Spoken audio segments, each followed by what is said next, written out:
Telugu digital media network లో political కేటగిరీలో #1 కేవలం 72 గంటల్లో 1,50,00,000 వ్యూస్ పైగా పాపులర్ టీవీ నెట్వర్క్. అంటే సార్ మీరు చాలా భూ సమస్యల మీద పోరాటాలు చేశారు. ఎవరైతే రైతులు కావచ్చు, ఎవరికైతే భూ సమస్యలు ఉన్నారో పెద్ద ఎత్తున ధరణి ఫోకస్ పెట్టి, ధరణి పైన కూడా పెద్ద ఎత్తున ఫోకస్ పెట్టి చాలా వివాదాలు పరిష్కరించడం మీరు చేయడం జరిగింది. అక్కడ తెలంగాణలో ఉన్న భూ సమస్యలకి, ఇక్కడున్న భూ సమస్యలకి తేడా మీరు ఏంటి అబ్జర్వ్ చేశారు? అంటే ఒకటి ఆంధ్రప్రదేశ్ ఇప్పుడు ఎప్పుడైనా ఉమ్మడి రాష్ట్రంలో ఉన్నప్పుడు కూడా తెలంగాణ భూ చట్టాలు వేరు, ఆంధ్రప్రదేశ్ భూ చట్టాలు వేరు. తెలంగాణలో ఉన్న భూమి రికార్డులు వేరు, ఆంధ్రప్రదేశ్లో ఉన్న భూమి రికార్డులు వేరు. ఆ రెండు రాష్ట్రాలను పోల్చుకొని చూస్తే ఆంధ్రప్రదేశ్ రాష్ట్రంలో భూమి రికార్డులు కొంచెం మెరుగ్గా ఉంటాయి. సర్వే రికార్డు కావచ్చు, సెటిల్మెంట్ రికార్డు కావచ్చు, గ్రామ లెక్కలు కావచ్చు, 1B కావచ్చు, కొంచెం మెరుగ్గా ఉంటాయి. ఇక్కడ కొన్ని ప్రత్యేకమైన సమస్యలు కూడా ఉన్నాయి. ఒక పక్కన రికార్డు కొంత మెరుగ్గా ఉంది, కానీ నేను ఇంతకుముందు అన్నట్టుగా ఈ గ్యారంటీ వ్యవస్థ లేఖతో పాటుగా ఇక్కడ చుక్కల భూముల సమస్య అని దాదాపుగా 10 నుంచి 20 లక్షల ఎకరాల చుక్కల భూముల సమస్య ఉంది ఇక్కడ. అది తెలంగాణలో ఉన్న సమస్య, ఓన్లీ ఆంధ్రప్రదేశ్ సమస్య. ఇంతే కాకుండా నిషేధ ఆస్తుల జాబితాలో చేరిపోయినాయని, అసైన్మెంట్ భూములకు ఇబ్బందులు ఉన్నాయి. ఈ రోజున రాష్ట్ర ప్రభుత్వం ఏం చేస్తుందంటే గత 2-3 సంవత్సరాలుగా మీరు ఒకసారి గమనించి చూసినట్లయితే కేంద్ర ప్రభుత్వం కానీ అంతర్జాతీయ సంస్థలు కానీ 30-40 ఏళ్ళుగా ఏ మాటలైతే చెప్తూ వస్తున్నారో వాటిని ఆచరించే ప్రయత్నం ఆంధ్రప్రదేశ్ చేస్తుంది. ఒకటి మనం మాట్లాడుకుంటున్న టైటిల్ గ్యారంటీ చట్టం అయితే, రెండోది భూమి అమ్మకాల కొనుగోలు మీద ఆంక్షలు ఉండకూడదు అంటున్నారు. అట్లాంటి ఆంక్షలన్నీ ఆంధ్రప్రదేశ్ ప్రభుత్వం ఎత్తేసింది. అసైన్మెంట్ భూములను 20 సంవత్సరాలతో అమ్ముకోవచ్చు, చుక్కల భూములని నిషేధ జాబితా తొలగించడం కావచ్చు. ఇక వీటితో పాటుగా కౌలు భూముల సమస్యలకు సంబంధించి కూడా దేశంలో ఇది అసలు ఇంకా చర్చకే రాలా. దేశంలో ఏ రాష్ట్రం చేయని ఒక చట్టాన్ని ఆంధ్రప్రదేశ్ తీసుకొచ్చింది.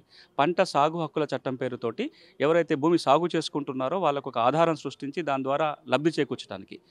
ఈ రోజున ఆంధ్రప్రదేశ్లో ఉన్న ప్రత్యేకమైన సమస్యలు కావచ్చు, అసలు ఏ సమస్య లేని వాళ్ళకు కావచ్చు, ఒకసారి కనుక ఆంధ్రప్రదేశ్ మొదలుపెట్టిన భూమి సర్వే పూర్తిగా కంప్లీట్ అయ్యి, అంటే ప్రతి భూమి సర్వే జరిగి ప్రతి భూమికి ఒక ప్రత్యేక గుర్తింపు సంఖ్య వచ్చి ఈ చట్టం కనుక అమల్లో వస్తే భూముల విలువలు అమాంతం పెరుగుతాయి. ఎందుకంటే టైటిల్ క్లియర్గా లేని భూమి విలువ ఏముంటుంది, క్లియర్ టైటిల్ ఉంటే భూమి విలువ ఏముంటుంది. ఇప్పుడు ఇది క్లియర్ టైటిల్ కూడా కాదు, గ్యారంటీ టైటిల్. ఒక ఎకరానికి గ్యారంటీ టైటిల్ ఇస్తే దానివల్ల ప్రజలకే కాదు ప్రభుత్వానికి మేలు జరుగుతుంది. వివాదాల సంఖ్య తగ్గటం కావచ్చు, నేరాల సంఖ్య తగ్గటం కావచ్చు, ఇట్లాంటి చట్టాలు దోహదం చేస్తాయి. కానీ ఇబ్బంది ఎక్కడ వస్తుందంటే ఇది ఒక కొత్త చట్టం, భారతదేశంలో ఇప్పటిదాకా అమలు చేయని చట్టం, ఎక్కడో అమెరికాలోనో ఆస్ట్రేలియా అమలు చట్టం. దీని మీద చాలా అపోహలు ఉంటాయి, అనుమానాలు ఉంటాయి, సవరించుకోవాల్సింది ఉంటుంది. కొత్త వ్యవస్థ వస్తుంది. నిన్న మొన్నటిదాకా కేసు వస్తే నేను సివిల్ కోర్టుకు పోతా, ఇప్పుడు కేసు వస్తే ఇంకొక ట్రిబ్యునల్ దగ్గరకో ఇంకొక అథారిటీ దగ్గరకో వెళ్ళాలి. అది చాలామందికి ఉన్న ఈ గందరగోళం వల్ల ఒకటైతే, తర్వాత ఈ చట్టం గురించి తెలిసిన వాళ్ళు కూడా చాలా కొద్ది మంది ఈ దేశంలో. ఈ చట్టాన్ని రూపొందించడానికి నీతి ఆయోగ్ ఏదైతే కమిటీ ఏర్పాటు చేసిందో ఆ కమిటీ చైర్మన్ గారు ఒక మాట అంటారు, భారతదేశంలో ఇట్లాంటి చట్టం గురించి తెలిసిన వాళ్ళు 100 మంది ఉంటారు, ఈ చట్టం మీద ఎక్స్పర్ట్స్ ఉన్న వాళ్ళు ఒక 10-20 మంది ఉంటే ఎక్కువ అని. ఈ రోజున జరగాల్సింది ఏంటంటే ఈ చట్టాన్ని విస్తృతంగా ప్రజల్లోకి తీసుకెళ్ళాలి, చర్చ పెట్టాలి. ఆ చర్చలో భాగంగా ఇంకేమైనా చట్టంలో మార్పు చేర్పులు చేసుకోవాల్సి వస్తే చేసుకోవడానికి కూడా అవకాశం ఉంటుంది. అంటే ఇప్పుడు ఏదైతే జగనన్న శాశ్వత భూ హక్కు అని చెప్పి ఒక సర్వే పెట్టడం జరిగింది, అంటే రీసర్వే చేస్తున్నాం. ఎప్పుడో ఆయన భూ సర్వే, అప్పుడు ఆయన సర్వేలు తప్ప ఈ మధ్య రీసెంట్గా చూసుకుంటే ఎక్కడ కూడా సర్వేలు చేసిన పరిస్థితి లేదు. కానీ ఇది ఫ్రీగానే రీసర్వే చేయించడం ఎట్లా ఉపయోగపడుతుంది పబ్లిక్కి? అంటే టైటిల్ గ్యారంటీ రావాలంటే కూడా ముందు భూమి యొక్క ఐడెంటిటీ ఎస్టాబ్లిష్ కావాలి. ఈ ఏదైతే పూర్తి భద్రత ఇచ్చే చట్టం రావాలంటే ముందు భూమి హద్దులకు స్పష్టత రావాలి, భూమి మీద హక్కులకు స్పష్టత రావాలి. ఆంధ్రప్రదేశ్ ప్రభుత్వం ఈ పథకం ద్వారా ఏదైతే రీసర్వే చేస్తుందో హద్దులకి హక్కులకి స్పష్టత ఇచ్చే ప్రయత్నం.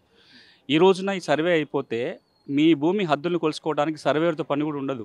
మీ సెల్ ఫోన్లో ఒక యాప్ డౌన్లోడ్ చేసుకొని ఈ యాప్ ద్వారా కూడా మీ భూమి హద్దుల చుట్టూ తిరగవచ్చు. అంత స్పష్టత వస్తుంది ఈ సర్వే చేయటం వల్ల.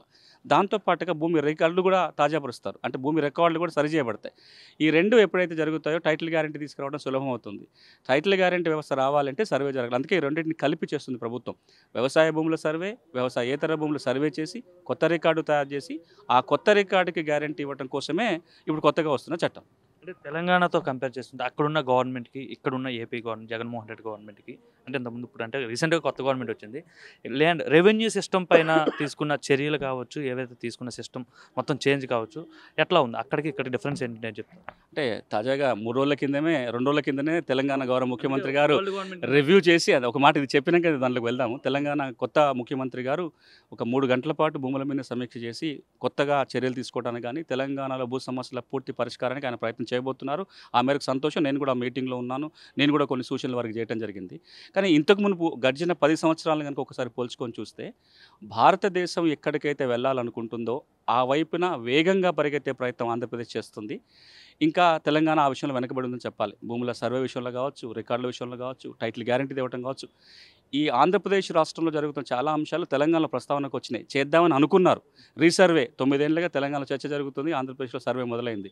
టైటిల్ గ్యారంటీ చట్టం గురించి తెలంగాణ ముఖ్యమంత్రి గారు మాట్లాడారు. ఇక్కడ చట్టం అమల్లోకి వచ్చింది. రకరకాల అంశాలు తీసుకున్నట్లయితే ఒక క్లియర్ విజన్ తోటి కేంద్ర ప్రభుత్వం ఆశించిన మార్పు చేర్పులని త్వరితగతిన చేసుకునే ప్రయత్నం జరుగుతుంది. కానీ మనం అందరం అర్థం చేసుకోవాల్సింది ఏంటంటే ఇన్ని మార్పులు ఒక్కసారి వచ్చినప్పుడు గందరగోళాలు కూడా వస్తాయి, భయాలు కూడా ఉంటాయి, అనుమానాలు కూడా ఉంటాయి. కాబట్టే నేను మాటికి ఆంధ్రప్రదేశ్ ప్రభుత్వాన్ని కోరుకున్నది ఏంటంటే వచ్చిన చట్టాలను వివరించండి. ఈ మార్పుల వల్ల ప్రజలకు ఏ మేలు జరుగుతుందో కనుక ప్రభుత్వం వివరించి చెప్పినట్లయితే మరింత మద్దతు ప్రభుత్వానికి దొరుకుతుంది.